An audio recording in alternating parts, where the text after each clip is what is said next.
Hey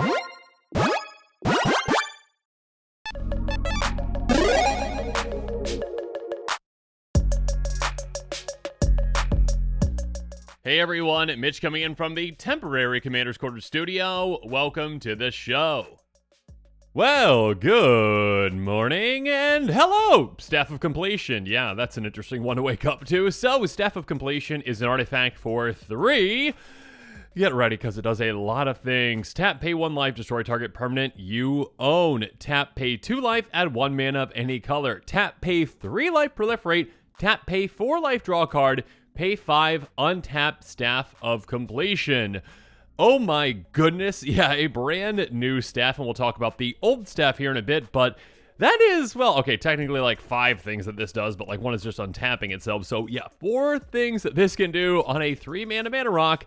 And of course, one of those is just, hey, yeah, I'm basically like a much worse manalith when it comes to tapping and paying 2 life. I mean, that's kind of like, what, Phyrexian Lens? Am I getting that right? Let me know in the comments below. But yeah, old school Phyrexian Lens, I'm just going to keep going with that, was like 3 mana, tap, pay a life, add 1 mana of any color. So yeah, this is, yeah, technically worse. Just a much worse card. Yeah, just kidding. This has a lot of potential. This card can do a ton of things. I mean, destroying a permanent you own, that is very specifically worded. So yeah, if an opponent maybe steals something that you own, you're like, yeah, let's just get rid of that. I mean, I'd rather you not have it. Nobody gets it if I can't have it, essentially, right? Or this can kind of in a way just be a sacrifice outlet on top of being basically a mana rock. Now, yes, you are going to be losing life, but there are also some commanders out there that actually like to lose life, and we'll talk about those here in a bit. But let's not forget, again, those upper end abilities. Again, 3 life, that's a good amount of life to pay, but proliferating, that is huge. And yeah, there are plenty of ways to use and abuse this, and ways to really take advantage of that. So yeah, whether you are utilizing, again, maybe a super friend strategy with a bunch of planeswalkers, getting more loyalty counters on them is huge. And again, a repeatable way to do that with this.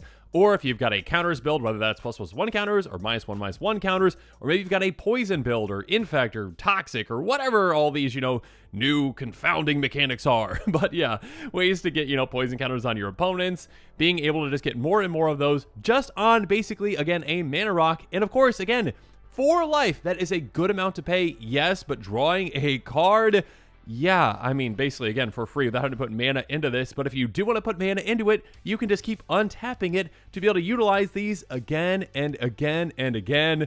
And, okay, yeah, now it's time to go back to the inspiration for this card. Or, okay, what I believe to be the inspiration for this card. It's pretty obvious, the connection, though. And that inspiration, of course, comes from Staff of Domination. Okay, I mean, again, not technically direct, but, I mean, yeah, you can see the inspiration. Artifact for 3, same cost. Pay 1, untap it. Pay 2, tap, you gain 1 life. Pay 3, tap, untap target creature. Pay 4, tap, tap target creature. Pay 5, tap, draw a card. Now, the combo potential for this one is much greater, in my opinion, because, well, I mean, all you need is, like a mana dork, essentially, that can tap for basically 5 mana, which there are plenty of ones out there that can actually do that, and you essentially have infinite mana, infinite card draw, infinite life gain, infinite tapping down creatures, infinite untapping creatures, etc., etc., etc.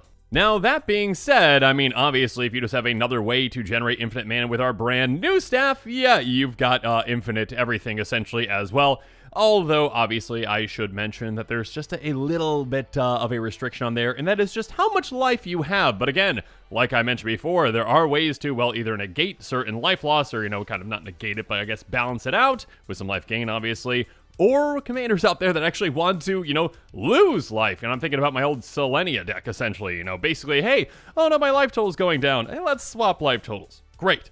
Now, whereas Staff of Domination is more of a combo piece, though, I think that the utility that the brand new Staff of Completion has is going to allow it to see play in a lot more decks out there. Again, it can basically be, a sacrifice outlet in a way with that first part. It is a mana rock, so again, it can just take up kind of like a mana rock spot for you, one that does make you pay life, sure. It also has the potential to draw you cards, and of course, in a deck that really cares about the proliferate, this can be massive.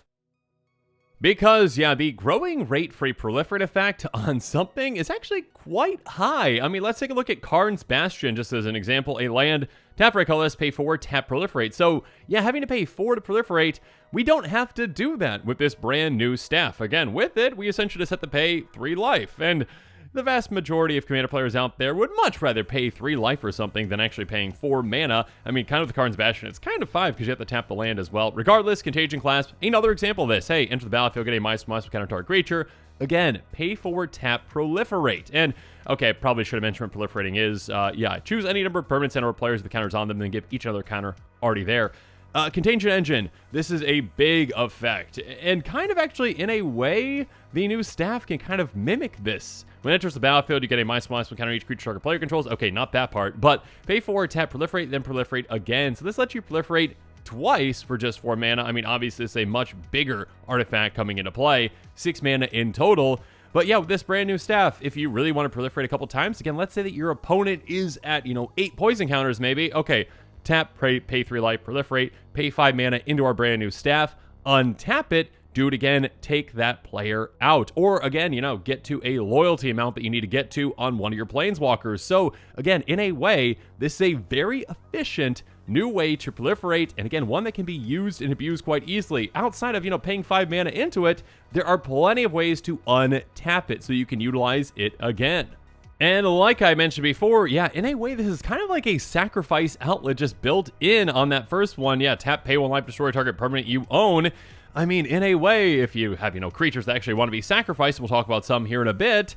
Yeah, Viscera Seer basically does that for you. Now, obviously, Viscera Seer is very popular and a great card for a lot of reasons. Sacrifice a creature, scry 1. That's some great card selection. This isn't giving you that, but again, it is kind of just built into a mana rock that, of course, has other utility to help you out, so it can fit into a good amount of decks out there. I mean, obviously, the direct comparison to this is, Despotic Scepter, which does see some play in some fringe decks. But yeah, artifact for 1, tap, basically destroy, target permanent you own as well. So yeah, basically the exact same thing, without the life loss, but obviously, again, this one's very specific on what decks it wants to go into, because there's absolutely, no additional utility to it. But again, with our brand new staff, a lot of utility, a lot of different things that you can do with it. So yeah, I mean, if you're in an aristocrat style deck, I mean, something like a reassembling skeleton, yeah, you can just keep, getting rid of it with that first part. Again, pay 1 life, destroy it. Oh no, my reassembling skeleton got taken out. Cool, I can get it back out by paying 1 black, return it back to battlefield, tapped.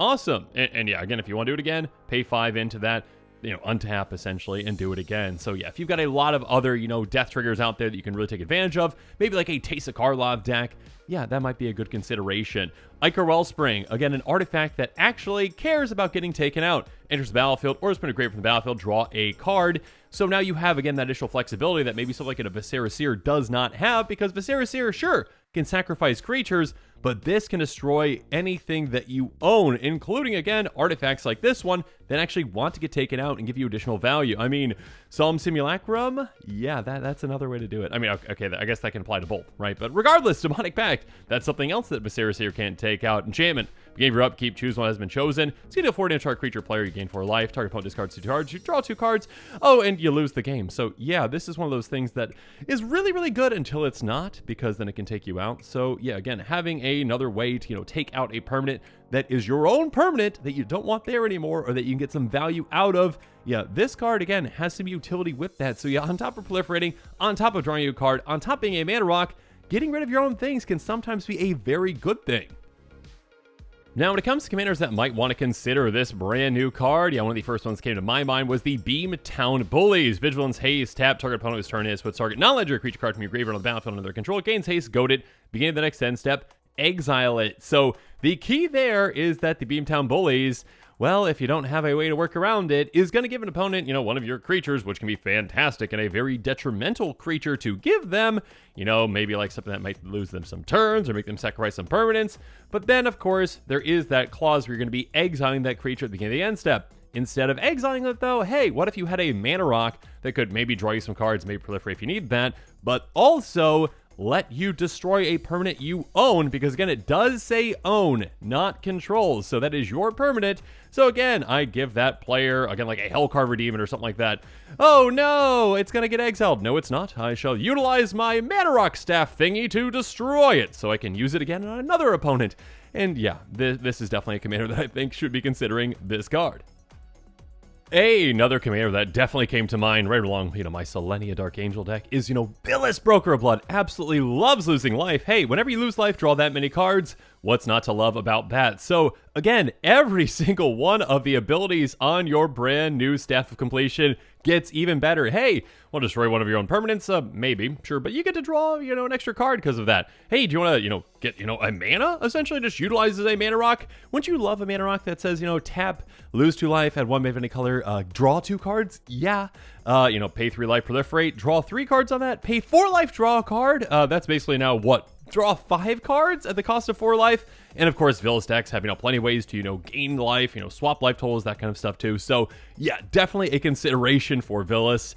Not going to say auto include, but I mean, that is very, very much a home run for this kind of a commander. Next up, how about Finn the Fangbearer? Yeah, Finn absolutely loves poisoning your opponents. Basically, Death Touch Tribal, which equals poison, because every single time a Death Touch creature is combined to a player, that player is going to get 2 poison counters. So yeah, you're going to be getting those onto your opponents quite quickly. And then again, proliferating can obviously speed that up. And there's only so many ways. There's a decent amount of ways to proliferate in mono green, but hey, adding an extra one, yeah, what's not to love about that? Especially one, again, that can be incredibly flexible for you. And yeah, basically any commander that deals with counters, whether they're +1/+1 counters, or in this case with a Patra, -1/-1 counters, is going to want to consider yet another way to proliferate. Again, one that has a lot of utility for a lot of situations. So hey, yeah, do you want another, snake with Death Touch? Great. Just, keep your mana rock, or whatever you're calling this thing, Staff of Domination, incredibly utility, knife, mana rock, whatever it is, untap during an opponent's turn maybe, and they're like, okay, I'm about to attack into that player, and then you're like, oh, I'm going to tap my mana rock and proliferate. Oh, you get a -1/+1 counter on that creature. Cool, I'll probably take a creature out maybe, and also get a snake with Death Touch for blocking. Great. Yeah, there is a lot of things that you can do with that, and again, even if it is already tapped, if you got the mana open to untap it, your opponents have to respect that, or they might not even see it actually, and yeah, you can do some pretty tricky plays with it.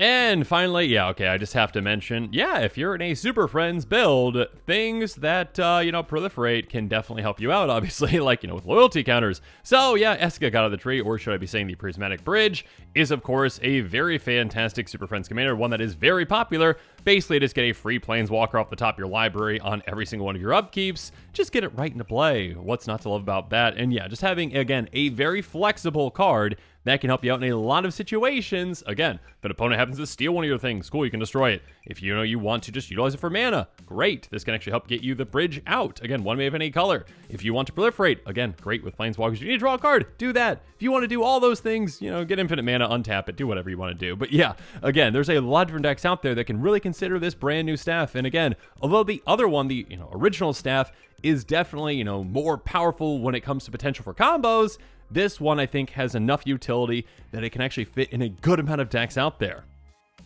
So overall, a very unique card, one that I definitely did not expect to see, one that I think has a lot of potential. Again, there's a good amount of different kinds of decks out there that can utilize it for different ways, whether it's, okay, it's a mana rock plus it's basically a sacrifice outlet. It's a mana rock plus it's a way to, get rid of my demonic pact that might take me out. It's a mana rock, plus, hey, proliferating from my counters deck, for, my -1/-1 counters deck, for, my Planeswalker deck, a lot of different scenarios for my poison deck, or, just a way to actually just draw cards when you need to draw cards, or again, decks that actually want to lose life. So yeah, this card has a lot of potential out there. I think a lot of players out there are going to be very excited about it. So yeah, overall a very interesting and unique card to wake up to this morning. And with that, this episode is coming to an end. So yeah, let me know what your thoughts are on it in the comments below. And of course, as always, thanks again and have a good one. This show and episodes like this one are possible thanks to viewers like you. If you're looking for an easy way to help support this show, make sure that you like, share, and subscribe. Also, hit that bell notification icon so you don't miss any new episodes. You can also go check out our playmats and other merchandise at thecommandersquarters.com. We also have a ton of brand new t-shirt designs in stock, so make sure you check out those as well. Another easy way to support this show is with our TCG Player affiliate links. So whether you're buying a deck or individual cards, you can use this general link right here or one in the description. And the final way that you can support this show is by supporting us directly by becoming a patron. There are many benefits to being a patron, and I truly couldn't do this without all of their support.